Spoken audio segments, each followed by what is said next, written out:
மேட்சிங்கான வேஷ்டி சேலை மற்றும் குவாலிட்டியான ஷர்ட்ஸ் அண்ட் ட்ரவுசர்ஸ் அஃபோர்டபிள் பிரைஸ்லயும் வாங்க மதுரை யாஸ்கோவுக்கு வாங்க. இது தமிழ்நாடு முழுவதும் உள்ள அனைத்து முன்னணி கடைகளிலும் கிடைக்கும். Welcome to imperfect show finance. நிஃப்டியை பொறுத்த வரைக்கும் 34 புள்ளிகள் அதிகரித்து 25,418 நிறைவடைஞ்சிருக்கு. சென்செக்ஸை பொறுத்த வரைக்கும் 90 புள்ளிகள் அதிகரித்து 83,079 நிறைவடைஞ்சிருக்கு. இதை பத்தி டீட்டெயிலா பொருளாதார விமர்சகர் நாகப்பன் சார் கிட்ட பேசிடலாம் வாங்க. ஹாய் சார், வணக்கம் சார். வணக்கம் சிபி. எஸ் சார், இன்னைக்கு மார்க்கெட் எப்படி சார் இருக்கு? பெரும்பாலும் பக்கவாட்டு நகர்தல் தான் இருந்தது. ஒரு சின்ன புல்லிஷ்னஸ் ஒரு அண்டர் கரண்ட் இருந்தால் கூட பெரும்பாலும் பக்கவாட்டு நகர்தல் அல்லது சைட்வேஸ் மூவ்மெண்ட் தான் இருந்ததுன்னு சொல்லணும். ஈவன் அட்வான்ஸ் டிக்ளைன் ரேஷியோ எல்லாம் பாத்தீங்கன்னா கூட ப்ராடரா பார்த்தா கிட்டத்தட்ட எவ்வளவு அட்வான்ஸோ அந்த டிக்ளைனும் கிட்டத்தட்ட அதை ஒட்டி பெரிய ஒரு 1:2 அளவுல எல்லாம் இல்ல. செக்டர்ஸ் கூட எந்த குறிப்பிட்டு சொல்லத்தக்க அளவுக்கு எந்த ஒரு குறிப்பிட்ட செக்டாரும் ஒரு கணிசமான ஏற்றமோ கணிசமான இறக்கமோ அந்த மாதிரி எல்லாம் இல்ல. இன்னைக்கு பை அண்ட் லார்ஜ் ஒரு ஸ்லைட் புல்லிஷ் ட்ரெண்ட் மெயின்டைன் ஆனா கூட இண்டெக்ஸை பொறுத்த வரைக்கும் பெரிய மூவ்மெண்ட் இல்லாத ஒரு மார்க்கெட்டா தான் இன்னைக்கு இருந்ததுன்னு சொல்லலாம். ஹை ஆக்டிவிட்டி செக்டார் அப்புறம் ஸ்டாக் எதாவது சொல்லுவீங்க?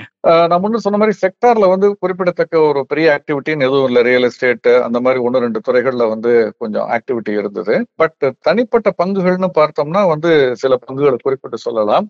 உதாரணமாக நேற்றைய ஹீரோ நம்ம பஜாஜ் ஹவுசிங் ஃபைனான்ஸ், அது தொடர்ந்து இன்னைக்கும் அது ஹீரோவா இருக்குங்கிறத தான் பார்க்க முடிகிறது. நேற்று பார்த்தோம் அவங்க வெளியிட்ட பங்கை ஒட்டி அதை விட அதிகமான அளவுக்கு மதிப்புல வர்த்தகம் ஆனிச்சுன்னு பார்த்தோம். எவ்வளவு பங்கு வெளியிட்டார்களோ அதனுடைய மதிப்பு என்னமோ அதை விட பன்மடங்கு வணிகம் நடந்தது. இன்னைக்கும் அதே நிகழ்வு தொடர்கிறது. இன்னைக்கு பாத்தீங்கன்னா 25 கோடிக்கு மேல பங்குகள் இன்னைக்கு வணிகமாயிருக்கு. அது மட்டுமல்ல, நேற்றே 10% அப்பர் லாக்னு சொல்லுவோம், அப்பர் சர்க்கியூட்னு, விற்பதற்கு ஆட்கள் இல்லாமல் வாங்குவதற்கு மட்டும் ஆட்கள் இருக்கக்கூடிய லெவல்ல நேற்று இருந்தது. இன்றுமே நாள் முழுவதும் மதியத்திற்கு பிறகு பெரும்பாலும் அதே நிலை தொடர்ந்தது. 181 ரூபாய் 50 பைசா, அதாவது நேற்றைய விலையை விட 16 ரூபாய் 50 பைசா, அதாவது 10% அதிகரிச்சு வணிகம் நடந்தது.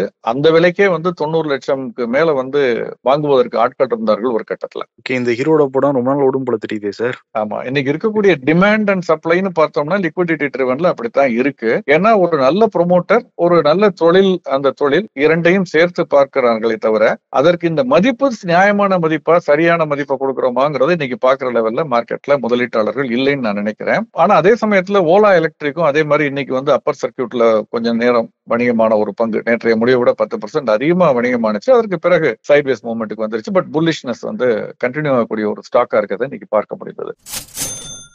சரி, எப்பயுமே ஐபிஓ லிஸ்ட் பண்றதா கரெக்டா லிஸ்ட் ஆயிடும். இன்னைக்கு அந்த பிஎஸ்சி ட்விட்டர்ல நான் படிச்சேன், ஒரு ஐபிஓ லிஸ்ட் ஆக வேண்டியது லிஸ்ட் ஆகாம போயிடுச்சான். என்ன காரணம் சார்? அது என்ன ஐபிஓ?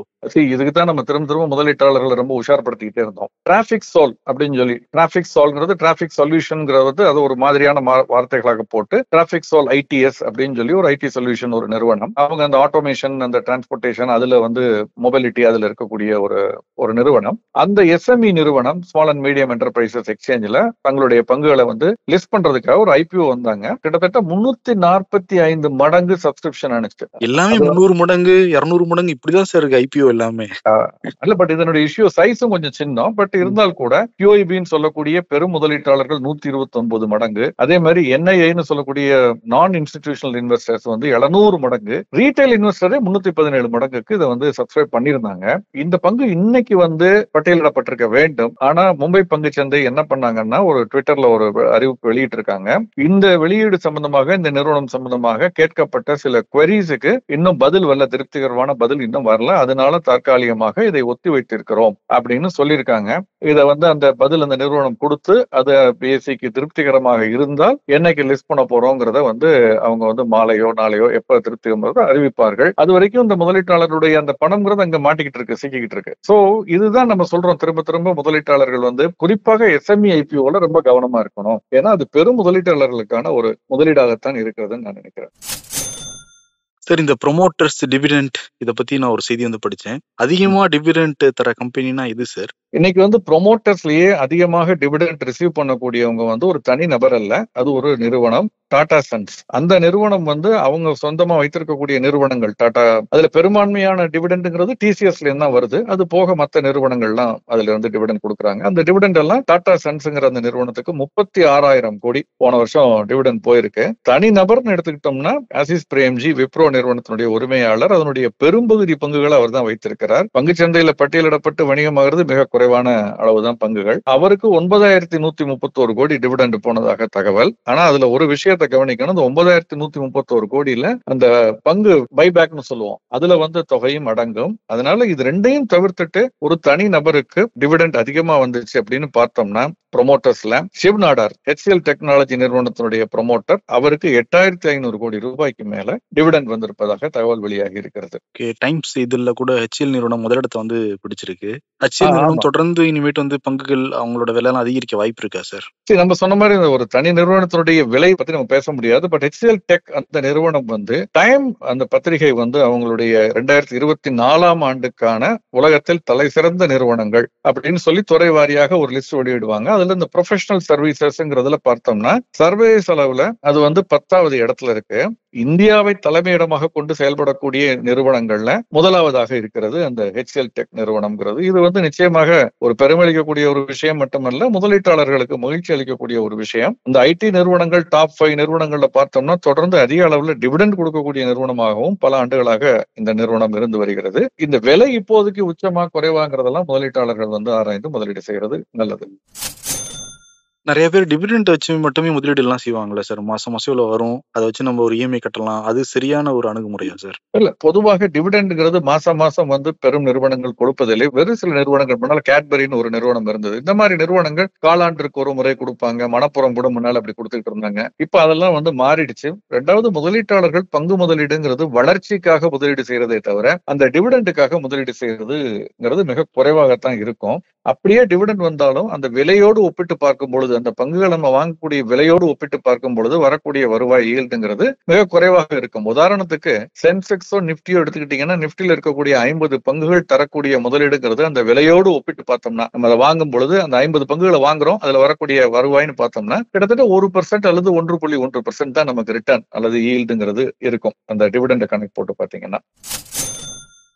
அடுத்து வந்து இந்த NSE கோலொகேஷன் ஏதோ நடவடிக்கை எடுக்க போறதா ஒரு செய்தியெல்லாம் வந்துட்டு இருந்தது. அது என்ன சார் மேட்ரு? நடவடிக்கை எடுக்கலைங்கிறது தான் செய்தி. கோலொகேஷன்ங்கிறது வந்து இப்ப நான் சென்னையில இருக்கக்கூடிய ஒரு தரகர் வந்து ஒரு ஆர்டர் பிளேஸ் பண்றாரு, அல்லது நீங்க பிளேஸ் பண்றீங்க ஷேரை வாங்குறதுக்கு. மும்பையில் இருக்கக்கூடியவர் வந்து ஒரு ஆர்டர் பிளேஸ் பண்றாருன்னா அவருடைய ஆர்டர் வந்து ஒரு ஃபிராக்ஷன் ஆஃப் செகண்ட்ல, மில்லி செகண்ட்ல முன்னாடி போய் சேரணும் NSEக்கு. அதை தடுக்கணும். என்னுடைய ஆர்டரும் அவருடைய ஆர்டருக்கு சமமா போகணும்னா NSEனுடைய அந்த அலுவலகத்துக்குள்ளேயே அவங்க சர்வருக்கு பக்கத்திலேயே என்னுடைய சர்வரையும் வச்சு நான் ஆர்டர் பிளேஸ் பண்ணும் பொழுது என்னோடதும் அந்த டயத்துக்கு போய் சேரும். அப்ப எனக்கு ஒரு இது கிடைக்கும். இதுதான் வந்து கோலொகேஷன் சொல்றது. என்னுடைய சர்வரை NSE சர்வருக்கு பக்கத்துல கம்ப்யூட்டரை கோலொகேஷனா பண்றது. இதுல வந்து அந்த டார்க் ஃபைபர்னு சொல்லுவாங்க, ஒரு பிரியாரிட்டி கொடுத்து ஒரு நிறுவனத்திற்கு, OPG செக்யூரிட்டி நிறுவனத்திற்கு NSE வந்து பிரியாரிட்டி கொடுத்து அக்சஸ் கொடுத்து அவங்க முதல்ல லாகின் பண்றதுனால, ஆக்டிவிட்டி அதிகம் இல்லாத இன்னொரு சர்வர்ல லாகின் பண்றதுனால ஒவ்வொரு முறையும் அவங்களுடைய ஆர்டர் வந்து நம்ம மற்றவர்களுடைய ஆர்டருக்கு முன்னால எக்ஸிக்யூட் ஆகும்னு ஒரு குற்றச்சாட்டை எழுந்தது.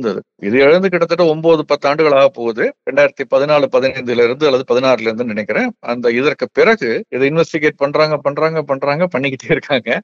இப்போ ஒரு வழியாக இப்ப என்ன முடிவுக்கு வந்திருக்காங்கன்னா, அந்த முடிவு என்னன்னா, அந்த முறைகேடு நடக்கவில்லைன்னு சொல்லல, அந்த தவறு நடந்திருக்கிறது. ஆனால் அந்த முறைகேட்டால் அல்லது அந்த தவறால் யாரும் பலனடையவில்லை, பலனடைந்ததற்கான சான்றுகள் இல்லை அப்படின்னு சொல்லி ஒரு வினோதமான ஒரு செபியினுடைய இந்த தீர்ப்பு வந்து ரொம்ப வித்தியாசமான ஒரு தீர்ப்பா இருக்கு. தவறு நடந்திருக்கிறது. நான் ஒரு உதாரணம் சொல்றேன். ஒரு ஒன்வேல நம்ம போறோம். அப்போ ஒரு போலீஸ்காரர் வந்து நம்மளை கவனிக்காம டீ சாப்பிட்டுக்கிட்டு இருக்காரு, அல்லது நம்மளை பார்த்துட்டு விட்டுட்டாரு. அப்ப பிளையிங் ஸ்குவாட் வந்து 2 பேரையும் பிடிக்கிறாங்க. போலீஸ்காரரை நீ ஏன் விட்டான்னு கேக்குறாங்க, என்ன நீ ஏன் போனான்னு கேக்குறாங்க. அப்ப வந்து விசாரணை செஞ்சுட்டு அந்த பிளையிங் ஸ்குவாட் வந்து, இல்ல இந்த இவர் உள்ள போனதுனால, ஒன்வேல போனதுனால அந்த போலீஸ்காரருக்கு லஞ்சம் எதுவும் கொடுக்கல, அவர் எதுவும் பலன் பெறவில்லை அப்படின்னு சொல்லி அவரை வெளியே விடுறது, அவர் மேல ஆக்ஷன் எடுக்காம இருக்குதுங்கிறது எப்படியோ கிட்டத்தட்ட அதற்கு நிகராத்தான் நான் இதை பாக்குறேன். தவறு நடந்திருக்கிறது, அதனால யாரும் பலனடையலையே அல்லது அதற்கான சான்றுகள் கிடைக்கலைங்கிறதுக்கு நடவடிக்கை எடுக்காம இருக்குங்கிறது பின்னால வேறு பல சிக்கல்களுக்கு வழிவகுக்கலாம். தெரியல, அவங்க எல்லாம் படித்த விவரமானவர்கள் என்ன அடிப்படையில் அதை எடுத்திருக்காங்கிறத நம்ம பார்க்கணும். ஆமா, இது வந்து ஒரு எக்ஸாம்பிளா மாறிச்சுன்னா நிறைய பேர் இதே தவிர செய்ய கூட வாய்ப்பு இருக்குல்ல சார் எதிர்காலத்துல? அதுதான் என்னுடைய கவலை. இப்போ இது செபி NSE பற்றியது. NSEக்கு கீழே நிறைய தரகர்கள் இருக்காங்க. இப்ப நாளைக்கு அவர்களும் இதை ஒரு இதா எடுத்துக்கிட்டு, நான் தவறு தெரிந்து செய்யவில்லை, இதனால் நான் பலனடையல அப்படின்னு சொல்லி என்ன மன்னிச்சு விடுங்கன்னு கேட்டா அது எப்படி வந்து NSEயோ BSEயோ அல்லது செபியோ கையாள்வார்கள் என்று எனக்கு தெரியவில்லை. நிறைய இது வெள்ளி என்று வந்தது. நேற்று இப்ப பாத்தீங்கன்னா, இப்ப வந்து செபி வந்து எங்களை முறையாக நடத்தவில்லைன்னு செபியினுடைய ஊழியர்கள் வந்து ஒரு ப்ரொட்டஸ்ட் பண்ணதா செய்திகள்லாம் வந்தது.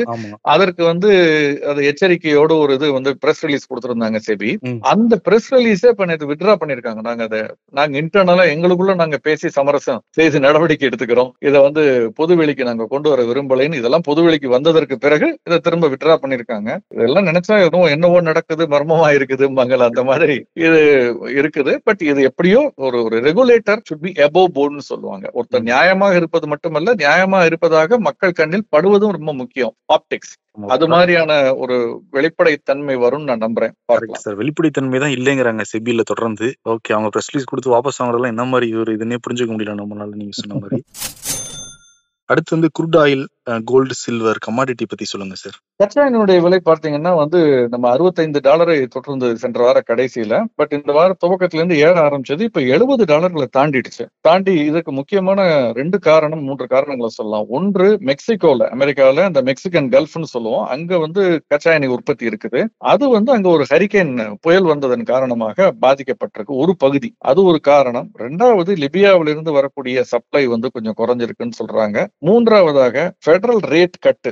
மத்திய ரிசர்வ் வங்கி, அமெரிக்காவுடைய ரிசர்வ் வங்கி வந்து அவங்களுடைய வட்டி விகிதம் குறைப்பு குறித்த அறிக்கையை வந்து விரைவில் வெளியிட இருக்கிறாங்க இந்த வாரம், நாளை. அது வந்தால் வட்டி விகிதம் ஒருவேளை 0.5% குறையும் என்ற எதிர்பார்ப்பு இருக்கிறது. இது வந்து உறுதி செய்யப்படாத ஒரு எதிர்பார்ப்பு. அது அப்படி குறைந்தால் வேறு அசட் கிளாஸஸுக்கு அது மூவ் ஆகும். அப்படி மூவ் ஆகும் பொழுது அது கச்சா எண்ணெயாக இருக்கலாம். அந்த பணத்தை வந்து, ஏன்னா வட்டி விகிதம் குறையும் பொழுது வங்கியிலிருந்து அங்க இருக்கக்கூடிய டெட், கடன் பத்திரங்கள் இருந்து பணத்தை எடுத்து அதை மற்ற அசட் கிளாஸ்ல முதலீடு செய்வார்கள். அப்படி எதுல முதலீடு செய்ய முடியும்? ஒன்று கச்சா எண்ணெய், அதனுடைய விலை இப்ப $70 தாண்டி இருக்கிறது. 2வது எதுல இருக்க முடியும்? தங்கம் மற்றும் வெள்ளியில் இருக்கலாம். அந்த மாதிரி பார்க்கும் பொழுது தங்கத்தினுடைய விலை புதிய உச்சத்தை தொட்டிருக்கிறது. நேற்று தொட்டது, இன்றும் அதனுடைய விலை வந்து புதிய உச்சத்தை தொட்டிருக்கிறது. சர்வதேச சந்தையில $2600 தாண்டி வணிகம் நடந்து வருகிறது. வெள்ளியினுடைய விலையுமே அதே மாதிரி $31 அருகாமையில் வணிகம் நடந்து வருகிறது. இது எல்லாமே வந்து முன்னெப்போதும் தொடாத ஒரு உச்சத்தை தொட்டிருக்கிறது. இதற்கு நேர்மாறாக இப்ப நம்ம உள்ளூர் சந்தை எடுத்துக்கிட்டோம்னா MCX சந்தையில இந்த அளவுக்கு, இதே அளவுக்கான ஒரு பிரதிபலிப்பை தங்கம் மற்றும் வெள்ளியினுடைய விலையில நாம் பார்க்க முடியவில்லை. அதுக்கு என்ன சார் காரணம்? என்ன காரணம்னு பாத்தீங்கன்னா, இப்ப டாலருடைய மதிப்பு குறையாமல் அதே அளவு இருந்தால் நம்ம அங்க விலை குறையும் பொழுது இங்கும் குறையும். அதே சமயத்துல ரூபாய்க்கு நிகரான டாலருடைய மதிப்பு குறையும் பொழுது நம்ம குறைந்த ரூபாயை கொடுத்து டாலரை வாங்கிடுறோம். அந்த டாலரை கொடுத்து தங்கத்தை வாங்குறதுனால அந்த தங்கத்தினுடைய விலை ஏற்றத்தினுடைய இம்பாக்ட் இங்க இருக்காது. ஏன்னா டாலருடைய விலை குறைஞ்சு போயிடுது இல்லையா? ஏன்னா நம்ம டாலரை கொடுத்து தான் தங்கத்தை வாங்குறோம். டாலருடைய மதிப்பு குறையும் பொழுது தங்கத்தினுடைய விலை ஏறினதுக்கு நிகரா அது சரி செய்யப்பட்டு விடுகிறது. அதனால இன்னும் சொல்ல போனா இன்னைக்கு தங்கத்தினுடைய விலை வந்து ஒரு 0.25% MCX சந்தையில குறைந்திருப்பதை பார்க்க முடிகிறது. ஏன்னா ரூபாய்க்கு நிகரான அமெரிக்க டாலருடைய மதிப்பு தொடர்ந்து $84 மேல் அல்லது $84 ஒட்டி இருந்து வந்தது வாரக்கணக்காக. இன்னைக்கு பாத்தீங்கன்னா அது $83.75 என கிட்டத்தட்ட 25 பைசா இறக்கத்துல வணிகம் நடக்குது. அப்ப இதனுடைய தாக்கம் தான் அந்த உள்ளூர் சந்தையை பொறுத்த வரைக்கும் தங்கம் மற்றும் வெள்ளியினுடைய விலை அதிகரிக்காமல் இருப்பதற்கான காரணமாக நான் பார்க்கிறேன். அடுத்து வந்து இந்த பிளிப்கார்ட், அமேசான் 2 பேருமே ஸ்பெஷல் சேல்ஸ் எல்லாம் வந்து அறிவிச்சிருக்காங்க. ஆமா, நீங்க வாங்குவீங்களா சார் அந்த மாதிரி சமயத்துல ஆஃபர்லாம் அறிவிக்கிறப்ப? எனக்கு ரொம்ப அத்தியாவசியமான தேவையான பொருட்களை விஷ்லிஸ்ட்ல போட்டு வச்சுக்குவேன். இந்த மாதிரி சேல் வரும் பொழுது அதனுடைய விலை கணிசமாக குறைந்திருந்தால் அதை வாங்க பார்ப்பேன். பல நேரங்கள்ல இந்த விஷ்லிஸ்ட் நம்ம போட்டு வச்சிருக்கிறத வந்து திரும்ப ரிவ்யூ பண்ணி பார்க்கும் பொழுது இதையா வாங்குறதுக்கு இருந்தும் இனிமே வாங்க, இது தேவையே இல்லையேன்னு நம்ம எடுத்துறதுதான் நான் பண்ணியிருக்கேன் நிறைய முறைகள்ல. அதனால இது எப்படின்னா, ஆடி சேல் அப்படின்னு, ஆடி மாதம்ங்கிறது வந்து வியாபாரம் ஆகாதுங்கிறதுனால ஆரம்பிச்ச ஒரு சேல். அதை சேலை பிரபலப்படுத்திட்டாங்க. Deepavali sale, Christmas sale, new year sale, independence day sale, Christmas sale, அப்புறம் இந்த வெளிநாடுகள்ல வந்து தேங்க்ஸ் கிவிங் அந்த டயத்துல இருக்கக்கூடியது, பிளாக் ஃப்ரைடே, இந்த மாதிரியான சேல்ஸ் எல்லாம் நடக்குது. இது எல்லாமே ஒண்ணு புரிஞ்சுக்கணும். இந்த நிறுவனங்களை, கார்பரேட் நிறுவனங்கள் நம்ம பர்ஸ்ல இருக்கிறத கொள்ளையடிக்க பாக்குறாங்க. யோகியம் வர்றான் செம்பெடுத்து வை அப்படிமா, அந்த மாதிரி நம்ம பேசிக்கிட்டு இருக்கிறத விட நம்ம அவங்களுடைய வேலையை செய்யறாங்க. அவங்களுடைய இது வந்து அவங்க பங்குதாரர்களுக்கு, அவங்களுடைய முதலாளிகளுக்கு அவங்க நியாயமா இருக்கணும், வியாபாரத்தை அதிகப்படுத்தணும், விற்பனை பண்ணணும். நம்மளுடையது என்ன முக்கியமா, ஒரு முதலீட்டாளராக, ஒரு பொறுப்பான முதலீட்டாளராக நம்ம எதுல கவனம் செலுத்தணும்னா, நம்முடைய பணத்தை பெருக்க வேண்டும், முதலீட்டை பெருக்கணும். அதுக்கு முதல்ல முதலீடு வேணும். அந்த முதலீடு எங்கிருந்து வரும்? நம்முடைய வருமானம் அதிகரிக்க வேண்டும். அதற்கான ஸ்கில் செட்ஸை வளர்த்துக்கணும். அதோட முக்கியமா அப்படி வரக்கூடிய வருமானத்தை ஸ்பில்லோ அப்படியே சிதறி போகாமல் பாதுகாப்பாக ரொம்ப அத்தியாவசியமான பொருட்களுக்கு மட்டும் செலவு செய்து சேமிப்பை அதிகப்படுத்துவதன் மூலமாகத்தான் இந்த முதலீட்டை அதிகப்படுத்தி அந்த முதலீட்டை பெருக்க முடியும். அப்ப இப்ப சேமிப்பை அதிகப்படுத்தணும்னா செலவை கட்டுக்குள் வைக்க வேண்டும். அதனால நமக்கு தான் இதுல பொறுப்பு இருக்குன்னு நான் நினைக்கிறேன். அந்த விற்பனையில நமக்கு அத்தியாவசியமான தேவையான பொருள் இருந்தா விற்பனையை பயன்படுத்தி நம்ம பலனடைகிறதுல நிச்சயமாக தப்புன்னு சொல்ல மாட்டேன். பட் நம்ம இந்த ஒட்டுமொத்த நம்முடைய பைனான்சியல் இண்டிபெண்டன்ஸ்ங்கிறத கவனத்துல வச்சுக்கிட்டு பொறுப்போட நம்முடைய நடவடிக்கை இருக்கும். நிச்சயம் சார், கவனத்தோட இருக்கணும்னு சொல்றீங்க. என்னோட சோசியல் ப்ரெஷர் சார், ஐயோ இதோ வாங்கலையே அதை வாங்கலையான்னு சொல்லிட்டு ப்ரெஷருக்குள்ளாக்கி வாங்க வச்சிடறாங்க. நிச்சயமாக சைக்கலாஜிக்கல் இது வந்து நிறைய இருக்கு. பியர் பிரஷர்னு சொல்றோம், கம்பேரிசன் சொல்றோம். ஒரு விஷயம் நினைவுல வச்சுக்கணும் செபி, நமக்காக மட்டும் நம்ம வாழ்ந்தோம்னா வந்து அதுக்கு செலவு ரொம்ப கம்மி, அடுத்தவர்களுக்காக வாழ்ந்தோம்னா செலவு ரொம்ப ஜாஸ்தி. சூப்பர் சார், இன்னைக்கான டேக்அவே தான் சார். வரும் நாட்கள மார்க்கெட் எப்படி சார் இருக்கும்? தொடர்ந்து மார்க்கெட் வந்து பெரும்பாலும் பக்கவாட்டு நகர்தல் இருப்பதற்கான வாய்ப்புகளே அதிகம். பட் ஆனா ஒரு விஷயத்த நான் இங்க சொல்லணும், பெடரல் ரேட் அது வந்து கட் பண்ணாங்கன்னா, இன்ட்ரெஸ்ட் ரேட்டை குறைத்தார்கள் என்றால் அந்த தகவல் நாளைக்கு தெரிய வரும். அப்படி குறைத்தார்கள் என்றால் அப்ப அதனுடைய தாக்கம்ங்கிறது எல்லா அசெட் கிளாஸ்லயும் இருக்கும். பங்குச்சந்தை மேலே செல்வதற்கான வாய்ப்பு இருக்கு, தங்கம், வெள்ளி, கச்சா எண்ணெய் மேலே செல்வதற்கான வாய்ப்பு இருக்கு. ஏன்னா அங்கு வருமானம் குறையும் பொழுது, வட்டி விகிதம் குறைவதனால் வருமானம் குறையும் பொழுது அந்த பணம் இதையெல்லாம் நோக்கி செல்ல ஆரம்பிக்கும். இதுல எந்த அசெட் கிளாஸுக்கு மேக்ஸிமம் போகுதுங்கிறது நம்ம பொறுத்திருந்துதான் பார்க்கணும். Fine sir, thank you sir. ஐபிஓல எவ்வளவு தூரம் முதலீடு பண்றோம் கவனமா இருக்கணும்னு சொன்னீங்க. அதே மாதிரி இந்த ஸ்பெஷல் சேல்ஸ்லயும் எவ்வளவு வந்து கவனமா இருக்கணும்னு சொன்னீங்க. Thank you so much sir. நாளைக்கு பேசலாம் சார். நன்றி சார். வேட்டி சேலைய மேட்சிங்லயும் மற்றும் குவாலிட்டியான ஷர்ட்ஸ் அண்ட் ட்ரவுசர்ஸ் அஃபோர்டபிள் பிரைஸ்லயும் வாங்கணுமா? அப்போ மதுரை யாஸ்கோவின் ஷர்ட்ஸ் அண்ட் ட்ரவுசர்ஸ்ல தான் வாங்கணும். இது தமிழ்நாடு முழுவதும் உள்ள அனைத்து முன்னணி கடைகளிலும் கிடைக்கும். உனக்கும் எனக்கும் வேஷ்டியும் சேலையும் இனி என்றும் ஒன்றாய்.